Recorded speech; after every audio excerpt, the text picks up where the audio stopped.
action.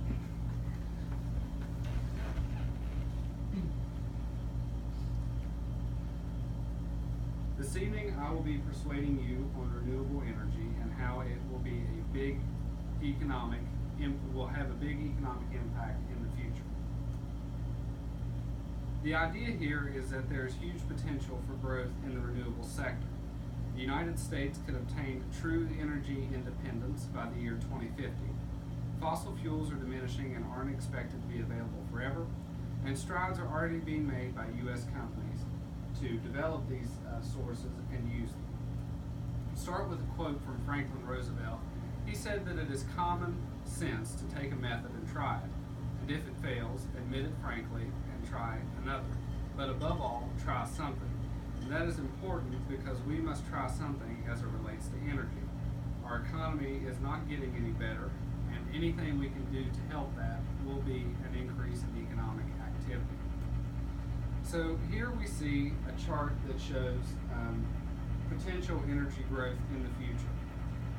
As you can see here in the bottom corner, operational jobs in this industry by 2050 could exceed 2 million jobs, and construction jobs could exceed 4 million jobs. But these are high-paying, steady jobs, jobs that last for 40 years and greater. These are jobs that you get and you retire from. You don't switch around. There's not a whole lot of movement. They're good long-term jobs.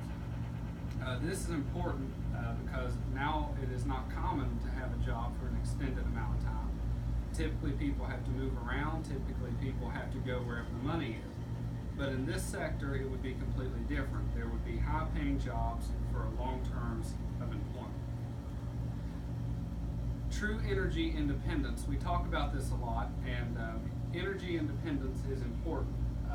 Currently, the United States heavily relies on Middle Eastern countries for our oil and energy sources, but these Middle Eastern countries are far from stable, and each time there is a threat, prices of gas go up.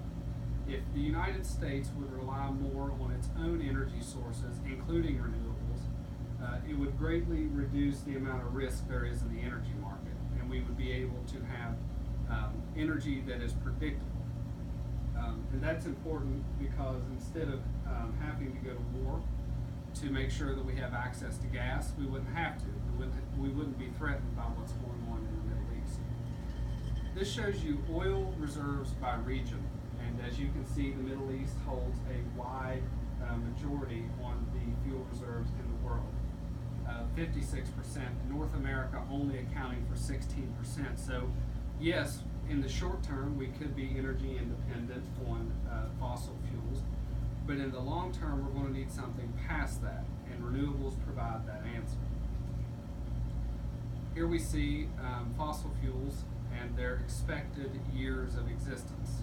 These fluctuate greatly, but the idea here is that they have a limited life cycle.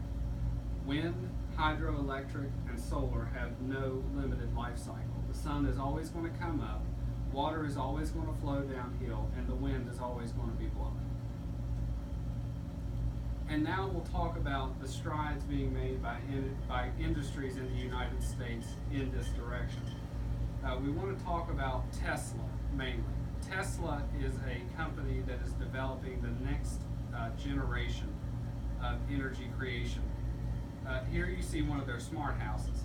And in this smart house, it is completely energy independent. It is off the grid and generates all of its power. That roof you see on that house is a complete solar panel. Tesla currently is making and developing shingles that are solar cells. So these shingles go on your house, and they are up there 365 all year, all the time, and they are drawing in energy from the sun all the time. This energy is being stored in what Tesla calls wall packs. It can store the house's entire energy needs in a battery form. So in the day when you're not home, it's storing up energy for when you do come home, turn the lights on, do the laundry, cook dinner. It's all being stored in this until you actually use it. And finally, Tesla is developing the future of cars. If you think about it, the internal combustion engine has been the primary driver of cars ever since cars have been out. Tesla has developed a completely energy a completely electric car. This car does not use gas at all. This is completely electric. So you're going to be using your house to generate your power that is going to go into this car.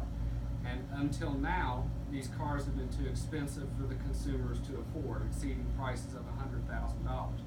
Tesla has recently released a $35,000 model that is completely electric. Now this is big because, once again, it is more competitive for everybody to afford. But going forward, energy is going to be switching to renewables over the long term. These strides are already being made, and if we would really get behind it and really push it, there is an unlimited amount of potential job creation and investment that can happen in the United States if we pursue these policies. Thank you.